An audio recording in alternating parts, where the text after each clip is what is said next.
Welcome to The Explainer. Today, we're taking a dense, high-level surgical oncology lecture by Dr. Shilpi Sharma and breaking it down into a really fascinating journey through the treatment of oral cancer. We're looking at a part of the mouth that honestly doesn't get talked about enough, but it presents some of the absolute most complex challenges in all of medicine. So how exactly do surgeons safely remove cancer from the literal roof of your mouth? Well, let's dive into this intense, high-stakes medical reality. We're going to see exactly how surgeons diagnose the issue, attack the tumor, and then rebuild the patient's face. Because when a tumor takes root in the actual foundation of your skull, getting it out requires this incredible blend of tactical warfare and, frankly, brilliant architecture. Here is our clinical roadmap for today's explainer. We're going to cover the hard palate battleground, symptoms and diagnosis, the surgical attack, rebuilding the mouth, and finally, prognosis and next steps. Let's get right into it. Section 1. The Hard Palate Battleground. Mapping the roof of the mouth. We really have to start by mapping our battlefield, because this area of the mouth is incredibly unique. The hard palate and upper alveolus, basically the thick roof of your mouth and the upper gum line anchoring your top teeth, are exceptionally tough. Unlike that soft, thin lining under your tongue, this tissue is highly keratinized. It's tightly adhered right to the bone beneath it. Now, this dense structure acts almost like a shield, which makes it somewhat resistant to the early spread of tumors. But here's the catch. When a tumor does take hold, it is intimately connected with the bone of your upper jaw. While this specific type of squamous cell carcinoma is pretty rare, there are definitely some primary culprits. Tobacco and heavy alcohol consumption are the usual suspects, of course. But Dr. Sharma highlights a highly dangerous regional practice called reverse smoking, or tutta smoking. This is literally where the burning end of the cigarette is kept inside the mouth. You're putting a full load of toxins and direct burning heat right against the palate. You also have to watch out for things like poor hygiene or chronic physical irritation. Think of an older patient with an ill-fitting denture that just constantly rubs and traumatizes the exact same spot for years on end.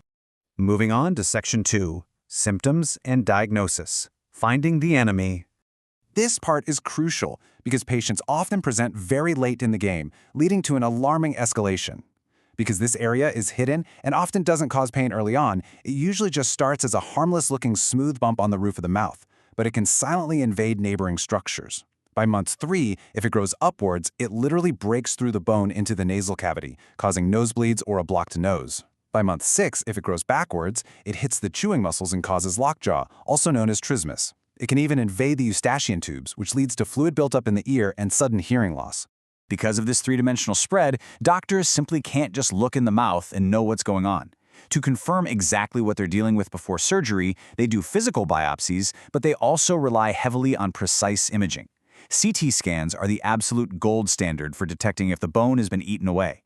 Meanwhile, MRIs are deployed if the surgeon suspects dangerous microscopic spread. Basically, they're checking if the cancer is using the facial nerves like a highway to travel even deeper into the skull. Which brings us to Section 3, the surgical attack, removing the cancer. So, how do we actually get the tumor out of a confined space like the human skull? Well, surgeons act like tactical commanders, escalating their approach based on how severe things are. For a small tumor right in the middle of the palate, they can use an intraoral approach, doing the whole thing just reaching directly through the open mouth. But if it's larger, they might move to a lateral rhinotomy, which means making an incision right down the side of the nose. And for massive tumors, they use the Weber-Ferguson incision. This literally involves splitting the upper lip and opening the face to get maximum unhindered access to the upper jawbone. Now, once they've planned the primary tumor removal, they have to look at the neck. And this number right here, 18%, represents the rate of occult metastasis for these cancers. That means in nearly 1 in 5 patients, hidden, microscopic cancer cells have already traveled away from the roof of the mouth and settled into the lymph nodes in the neck. And the scary part is those lymph nodes might look and feel completely normal on a scan. Because of this 18% risk, surgeons actually debate this fiercely.